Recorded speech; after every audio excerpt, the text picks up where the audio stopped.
I am Amreen Ibrar. हम लोग CIE का AS A लेवल स्टूडेंट्स के लिए आज जो टॉपिक मैं आपको करवा रही हूँ वो है बाइनोमियल थ्योरम। ये जो बुक हम यूज कर रहे हैं वो एडिशनल मैथमेटिक्स की बुक है, उसका चैप्टर 14 एक्सरसाइज 14.1। इसका क्वेश्चन नंबर 10 देखें। क्वेश्चन नंबर 10 में है in each of the following expansion find the indicated term.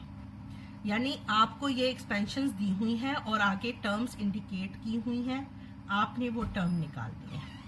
इससे पहले जो मैंने लेक्चर्स दिए हुए हैं वो मैंने आपको सारा बताया हुआ है कि हमें सारी एक्सपेंशन करने की ज़रूरत नहीं है।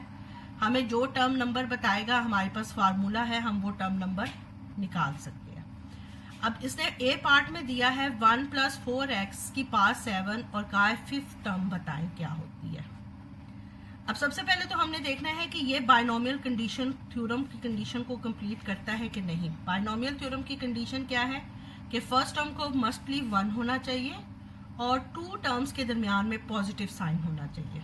यस, फर्स्ट टर्म जो है वो 1 है और 2 टर्म्स के दरमियान में पॉजिटिव साइन है।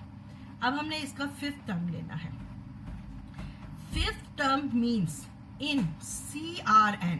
CRN is the coefficient of every term. ठीक है, ये भी मैं आपको बता चुकी हूँ शुरू के लेक्चर्स में। CRN तो R = 4, N = 7। N हमेशा जो इसकी पावर होगी वो लिखेंगे। अब ये फार्मूला क्या है? फार्मूला है जो सी भी आपने टर्म लेनी होती है, जैसे फिफ्थ टर्म है तो हम लिखेंगे TR + 1 = CRN BR। अब हमने फिफ्थ टर्म लेनी है तो R हम क्या रखेंगे? 4। R हम क्या रखेंगे? 4। तो फिफ्थ टर्म हमारे पास हो गई। R की जगह पे 4 लिख देंगे, N की जगह पर 7 लिख देंगे और जो ये हमारे पास सेकंड टर्म होती है 4x, ये हमारा B होता है। ठीक है, तो B की पावर R है तो B की पावर 4, x की पावर 4। अब कैलकुलेटर के साथ हम जब CR4, ये भी मैंने आपको कैलकुलेटर से निकालना सिखाया हुआ है कि 7CR4 जो है वो कैसे कैलकुलेटर से लेते हैं। ठीक है, और ये b की जगह 4x की पावर 4। जब हम इसको कैलकुलेटर से सॉल्व करेंगे तो 7CR4 जो है वो 35 होगा। फिर मैं एक दफ़ा आपको रिपीट कर देती हूँ कि ये 7C4 कैसे लेंगे। आपने पहले 7 का बटन दबाना है, ऑन किया कैलकुलेटर, पहले आपने 7 का बटन 7 लिखना है, फिर शिफ्ट दबाना है। शिफ्ट दबाने के बाद ये आपने देखना है कि NCR किसके ऊपर लिखा हुआ है, आपने वो की दबानी है।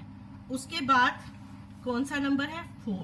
4 लिख देना है और = का साइन दबाएंगे तो आपके पास देखें 35 आंसर आ गया। पहले 7 लिखना है, फिर शिफ्ट दबाकर ये NCR की दबानी है और फिर जो इधर नीचे लिखा हुआ होगा वो लिखना है। तो ये आपके कैलकुलेटर पर आ जाएगा 7C4 और इसका आंसर जब लिया तो ये 35 आया। तो हमने 7C4 की जगह 35 लिख दिया। 4 की पावर 4 जो होती है वो 256 होती है और x की पावर 4।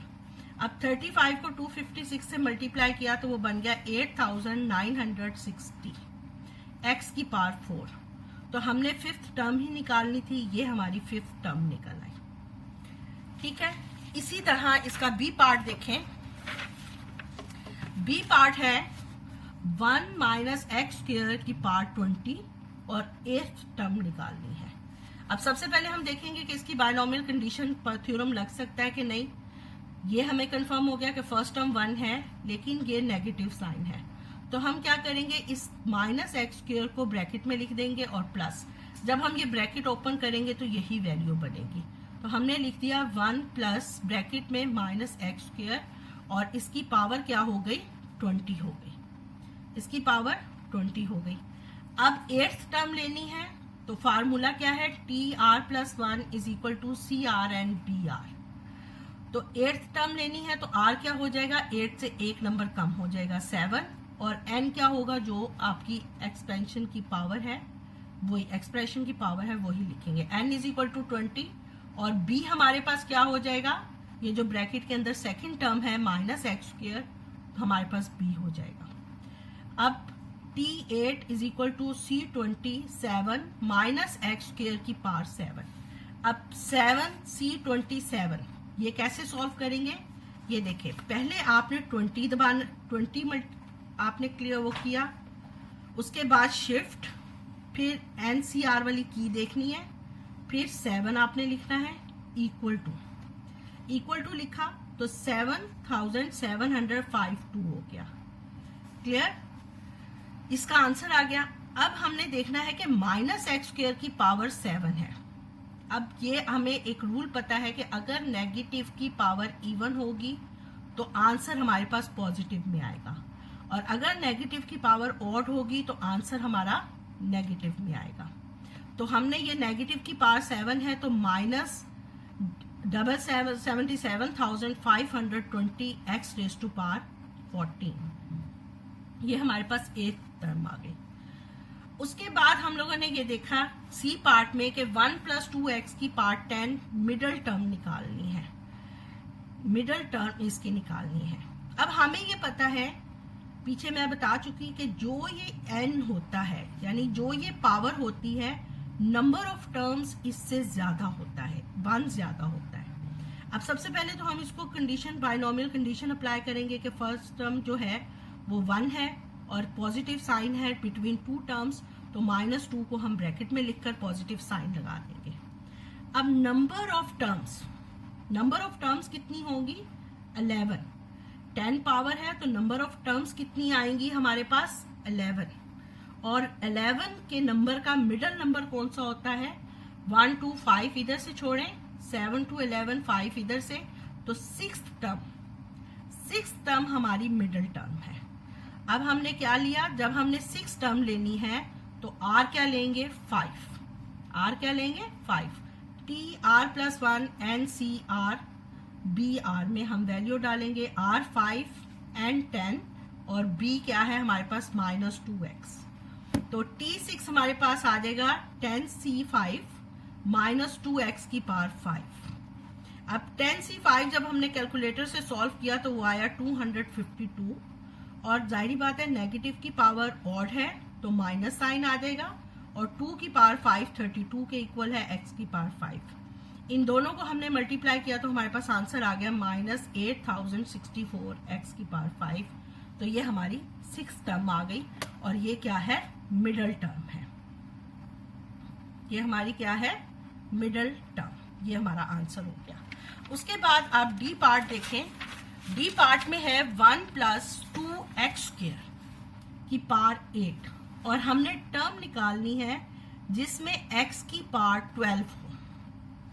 अब देखें हमारे पास अब b जो है वो क्या है, 2x², b हमारे पास क्या है, 2x²।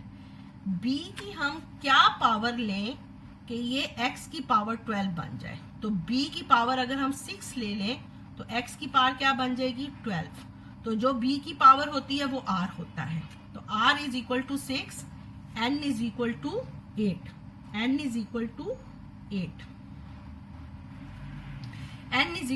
8, तो हमने फार्मूले में लगा दिया R6, जब R6 लिया तो 7th टर्म बन जाएगी 8C6 2x² की पावर 6।